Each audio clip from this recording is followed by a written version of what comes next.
ナレット断層プレートセット。レッド。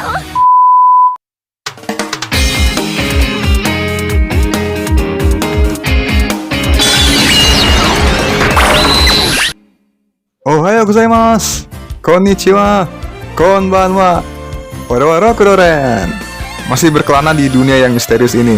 Sentai Red do Sekai de Boukensha ni naru. Di sana saya bertemu dengan si penyihir agung Ghidorah Arbon dan Asagaki Togo. Kizuna Red do, member Sentai merah dari Banso Sentai Kizuna Faigu. Di suatu hari yang damai, terjadi kerusuhan di rumah Ghidorah akibat Red yang hendak menumpang di sana. Kemudian, seorang tuan putri bernama Teltinalis Wargrey Avalos dan seekor pahlawan bernama Loji Misto mendatangi mereka untuk meminta bantuan untuk misinya mengumpulkan benih mana yang berbahaya di seluruh penjuru dunia dan menyelamatkan dunia dari korupsi sistem kerajaan. Meskipun awalnya sempat terjadi pertentangan antara Loji dan Red, namun akhirnya mereka sepakat untuk bertualang bersama. Di kota pertama Kalina, saat mereka mencoba membujuk penguasanya, Lolugard, agar melepaskan benih mananya, ia justru tetap yakin untuk melanjutkan tindakan diktator di sana dan membuat Red menjadi babak belur. Saya akan lanjutkan petualangannya, jadi jangan lupa like dan subscribe ya. So, langsung aja deh masuk ke cerita episode kali ini. Selamat menyaksikan.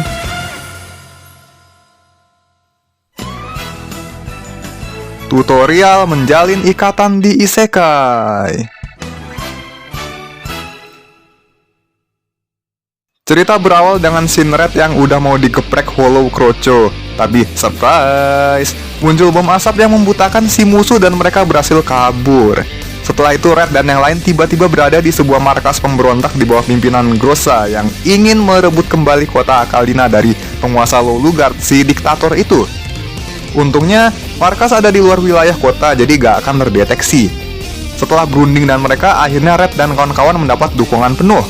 Dan sempat juga curhat soal kawanan pemberontak ini udah ada yang pindah ke kota lain. Sisanya masih pengen mengembalikan kota ke jalan yang benar karena itu rumah mereka. Di sini Red tersentuh karena ngerti apa yang mereka rasain. Masa lalu Red di sini juga terlihat sepertinya emang berawal dari dia nggak punya siapa-siapa sampai bertemu dengan keluarga dan teman-temannya ya.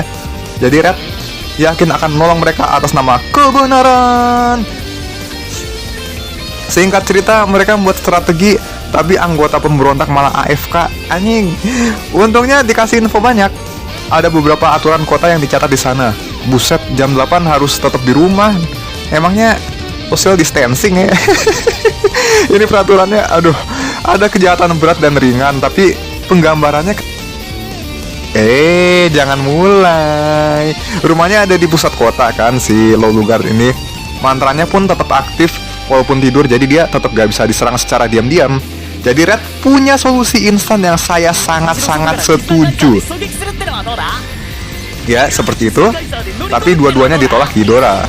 Elah, bangsawan korup mah habisin aja. Soalnya di realita malah dikasih denda 5.000 doang. Acuaks. Jadi satu-satunya cara aman itu ya Loji dan Red harus saling munggungin dan sinkron gerakan mereka. Tapi ada 3 masalah di sini. 1. Loji benci Red. 2. Loji bisa kena ledakan. 3. Tag team terburuk karena rivalan. Ayolah. Nah, akhirnya si Loji ini dipet-pet dan diiming-imingin deh sama Wargreymon. Aduh, mau dong dipet-pet Loli. Malamnya ada adegan fanservice dari Ghidorah dan Wargreymon. Anjir, aduh ini nyebutnya Ghidorah sama Wargreymon, ya Allah. Di sini mereka cuma ngobrol ala kadarnya. Bahkan ternyata Wargreymon udah dari lama pengen ngobrol sama Ghidorah karena betapa konsistennya dia kontribusi untuk kerajaan dan ngirim berbagai macam proposal skripsi dengan topik menggunakan sihir untuk menolong rakyat. Dan Wargreymon kebetulan sering bacain sehingga nggak perlu revisi meskipun udah beberapa judul yang dikirim. Buset dah, dipertemukan oleh skripsi anjing. Dan ia paham tujuan Ghidorah untuk merebut kembali tongkat kerajaan. BTW, ini Loli seumuran sama Ghidorah ya teman-teman ya. Wow, sangat mencengangkan sekali ya guys. Kemudian singkat cerita Red berflicker ke onsen itu. Dan di saat Wargreymon selesai mandi, mereka ngobrol. Wargreymon selesai mandi anjing. Dan bilangin ke Red pokoknya dia bakal punya banyak privasi di sana. Padahal Ghidorah lagi mulai hobinya yaitu mandi lama. Nah akhirnya karena si Red taunya cuman dia bakal jadi private bat gitu kan, nge-hype deh. Terus ngobrol tentang besokan. Si Wargreymon ini pengen ikut dan alasannya jelas karena tugas yang harus dia lakukan. Kemudian ada alasan lagi kenapa dia mau ikut meski bahaya. Ya mungkin dia sedikit empati dari kisahnya Red ya. Dia ngerti Red itu dari dunia lain dan kekirim ke sini setelah final battle-nya. Mungkin Red ingin berjuang dan mengorbankan diri. Meskipun Red bilang itu bukan niatnya sih. Dia sama sekali nggak berniat untuk mati dan mengorbankan diri gitu. Ah udah biasa itu sih. Tentunya Wargreymon juga sama. Dia nggak berniat untuk mati di sini. Selagi mereka saling dukung di sini ya teman-teman. Ini mereka udah buka-buka nih saling dukung juga. Si Logi nguping dan ke-trigger. Oh jelas saling dukung teman-teman. Kalau ngadepin sekelas elit global tuh kudu sadar diri dan siap beginian. Bisa aja dilenyapin. Ampun bahaya. Canda guys. Kemudian Red melakukan lompatan gaya Ultraman ke onsen dan akhirnya dia bertemu Ghidorah yang masih di sana. Buset, ini berendam dari tadi lama bener. Akhirnya mereka berteriak seperti ingin jadi Super Saiyan. Padahal mah kesempatan buat menambah populasi. Kesempatan buat beradu mekanik. Skill maksudnya. Sementara Logi bucin mencuri henshin item si Red. Buset, inilah kalau bucin di tengah misi. Takut ditikung, segala cara pun dilakukan. Nah betulnya tadi ada SFX-nya ya. Very good sama very bad. Aduh. Itu SFX dari gelang ya kan. Ayolah, bisalah petisi lah. Ini diadain di X atau CSM-nya. Kocak soalnya. Keesokan harinya saat berhadapan dengan salah satu bos elit global di kota Akalina, yaitu si Lolugard ini, ya si Kang Summon Hollow Krocho itu, Red pun terpaksa remedi meskipun udah gladi resik sama Logi seharian dikarenakan ya itu tadi banso plate-nya itu apa? Kan hilang. Padahal di tangannya Logi kan dicuri gitu kan. Lagian inventory bukannya dicek sebelum lawan bos anjing. Sampai akhirnya Red pun terkena senggol dong oleh Hollow yang muncul di belakangnya secara tiba-tiba dan terlempar keluar jendela. Ghidorah melihat Red freestyle ke danau di bawah rumah penguasa itu dan terjun untuk menolong setelah menyuruh si Wargreymon menunggu. Udah, itu rumah di Gaia Force aja biar kelar dah. Gedek anjing sama Logi. Terus malah recap dong episode 46 di mana Red ngobrol sama si Kizuna Silver yang disuarakan oleh Mao Ichimichi. Waduh, sangat expectable sekali ya, guys. Di sini isinya cuma tutur rahayu bahwa ikatan itu seperti pedang, berguna tapi bisa juga melukai orang lain. Terlalu banyak bisa nyusahin.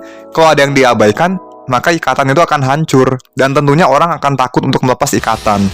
Ini nasihat yang cukup ngena untuk menghadapi realita dalam pertemanan dan sosialisasi ya teman-teman.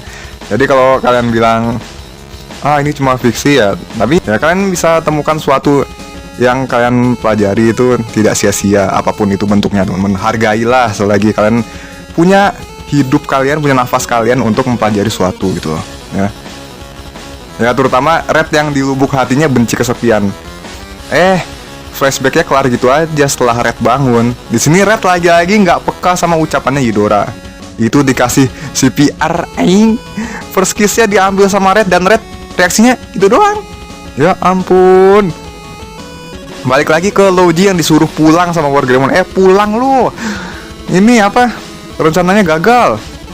Udahlah di Gaia Force aja biar rata tuh sekalian si Logi sekalian sama si kota ini. Habis itu tamat aja udah animenya. Kesel lihat Logi. Tiba-tiba Logi pamer mekanik sambil bilang dia pahlawannya Wargreymon yang satu-satunya yang dia butuhkan. Dan dia munculkan dari pedang keempat, Slot Dome, berelemen bumi menghasilkan retakan di bumi. Pedang kelima, God Sleeve, menghembuskan Ulti Vale atau angin sepoi-sepoi. Pedang ketiga, Enfindin, menembus tubuh Hollow dengan cambuk air. Dan faktanya emang Logi itu orang terpilih untuk memakai pedang ini untuk pertama kali dalam 1000 tahun. Terus flashback 2 tahun sebelumnya di mana si Logi dipungut oleh Wargreymon.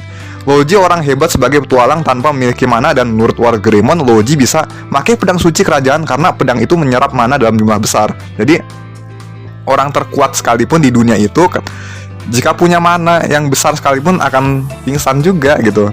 Sementara si Logi karena nggak punya mana ya dia bisa unlimited usable-nya. Wah, nge-cheat sih efeknya ya teman-teman si Logi. Terus di sini Logi malah yapping soal dirinya di flashback-nya ya teman-teman. Dimana dia membenci orang-orang karena mengucilkan dirinya yang nggak punya mana. Wih, rasis anjing. Tapi si Wargreymon ini pengen menerimanya. Bisa dibilang satu-satunya tempat yang ada untuk Logi tinggal, sehingga dia akan loyal untuk selamanya. Lalu mengeluarkan pedang kedua, Duragras. Di sini dia spam ulti Valir yang langsung meratakan para Hollow Kroco, diangusin semua. Meskipun dia kuat, ya kelemahannya ada satu, yaitu si Wargreymon ini. Karena dia bertarung tanpa memperhitungkan dirinya harus melindungi Wargreymon sambil gelut. Dia nggak tahu kan si Hollow itu bisa aja mengincar si Wargreymon yang ada di belakangnya dia. Walaupun dia bisa mengcover semua arah 360 derajat dengan pedang-pedangnya itu. Nah, ketika masuk adegan dramatis di mana si Logi ini harus melindungi Wargreymon dengan tubuhnya, surprise! Red dan Ghidorah muncul menolong dan melindungi mereka dengan Kekai Kegelapan Overshadow, di mana itu barrier yang juga memblokir mana. Sambil menyembuhkan Logi, lalu mereka berantem lagi kan si Red sama Logi-nya. Logi menjatuhkan Banso Plate yang dia curi. Terus di sini bukannya curiga atau bahkan baku gedik ya teman-teman, tapi dengan gebleknya Red malah ya seperti itu. Dikira mau Henshin juga anjing. Ya ini relate sih. Saya dulu juga tiap lihat kaca auto gaya Henshin Ryuki, Henshin gitu kan. Dan ketika Red yapping tentang pengalaman dia Henshin, Logi pun jujur dan dia merasa takut Red bakal rebut posisi Logi sebagai pahlawannya si Wargreymon. Karena dia juga manusia tanpa mana seperti Logi. Tapi bedanya dia berapi-api dan mudah diterima oleh semua orang. Dan di sini justru Wargreymon memberi tutur rahayu pada Logi. Dia berusaha untuk meyakinkan si Logi kan. Selagi Ghidorah disuruh nahan Kekainya sampai mual. Jadi isi tuturnya itu dia sama seperti Logi, kesepian dan posisinya rendah sebagai bangsawan, sehingga dia nggak punya ksatria yang jadi pengawalnya dia. Dia berjuang juga untuk keluarganya. Kenapa dia harus menyelamatkan dunia dan punya tugas apa? Karena keadaan seperti ini. Bahkan kalau dari awal dia nggak tahu masalah benih mana ini, dia nggak bakal segigih ini juga. Dengan tujuan menyelamatkan dunia sampai akhirnya ketemu Logi. Jadi walaupun Red ada di sana, posisi Logi nggak akan auto tergantikan lah sampai selamanya. Bahkan setelah Wargreymon jadi kepala dari 9 naga. Buset, ini lagi naga mau disalib aja. Ghidorah udah mual, malah Red ikut-ikutan keluarin tuturnya Silver gitu. Dan menurutnya kalau mengadu ikatan dengan orang lain, maka ikatan tersebut akan menjadi lebih kuat dan tak terpatahkan. Ini analoginya bagus ya, ikatan sebagai pedang teman-teman. Tapi tetap aja Logi merasa nggak cocok sama Red karena sangat bertolak belakang. Dan ternyata mereka adalah rival yang bisa bekerja sama. Singkat cerita, Kekainya hancur dan Red berhasil Henshin. Sementara itu Ghidorah, aduh, kasihan malah kena troll. Ghidorah dengerin mereka yapping sampai enek malah dipuji Wargreymon. Padahal itu gara-gara dia juga, dia. Kemudian serius bergelut di sini. Kerja sama mereka sangat bagus walaupun membelakangi seperti dua mata koin. Kemudian dengan tebasan biasa dan Banning Kizuna Punch, mereka menghajar si elit global itu. Nah gitu, satu koruptor terbasmi. Menang dengan dua prinsip yang berbeda. Kalau di Digimon udah kayak Taiki dan Kiriha yang bekerja sama. Tapi ternyata benih mana Silo Lugard ini lepas kendali dan berubah bentuk. Tapi bukan jadi Vasto Lord, melainkan jadi Meteor Madara.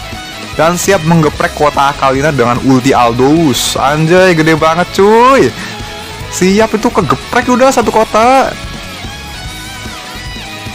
Hai, review no Jikandes. Sayang banget episodenya berakhir di sini ya. Itu padahal tinggal keluarin robot loh buat ngakhirin si ulti Aldous itu. Episode yang emosional dengan menunjukkan latar belakang Logi dan Tuan Putri Wargreymon, serta gimana akhirnya dia dan Red bisa menyatukan kekuatan. Tapi saya kalau jadi Red mah udah tak tonjok tuh Logi. Betul, pedangnya ada 7 form di sini dan semuanya punya nama Seven Great Demon Lord Seven Deadly Sin ya. Dengan elemen masing-masing. Apakah final formnya bakal menyatukan ketujuhnya? Patut dinanti sih.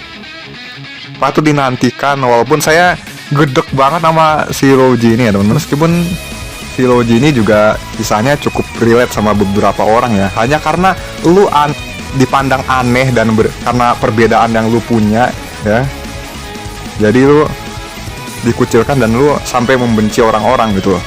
Ini jadi lu gue ngomongnya.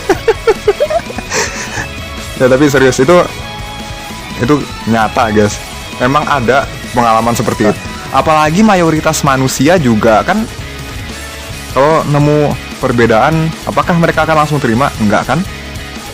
Kebanyakan dari mereka justru bakal jadi milih A, ya udah A semua, yang milih B, C, D ya jarang-jarang. Itu pun kalaupun ada ya frekuensinya nggak bakal sebanyak salah satu, pasti satu mayoritas, yang lainnya biasa aja, satunya lagi terkucilkan, ibaratnya seperti itu teman. Ngomong apain. Nah, jadi itulah episode keempat dari Sentai Retto Sekai de Boukensha ni Naru. Silahkan komentar di bawah. Jika ada kesalahan dalam ucapan saya, maka saya mohon maaf yang sebesar-besarnya. Terima kasih sudah menonton. Jangan lupa subscribe dan like video ini. Akhir kata saya, Rokuran undur diri. Hai, Rokuran Oscar Ray. See you. この番組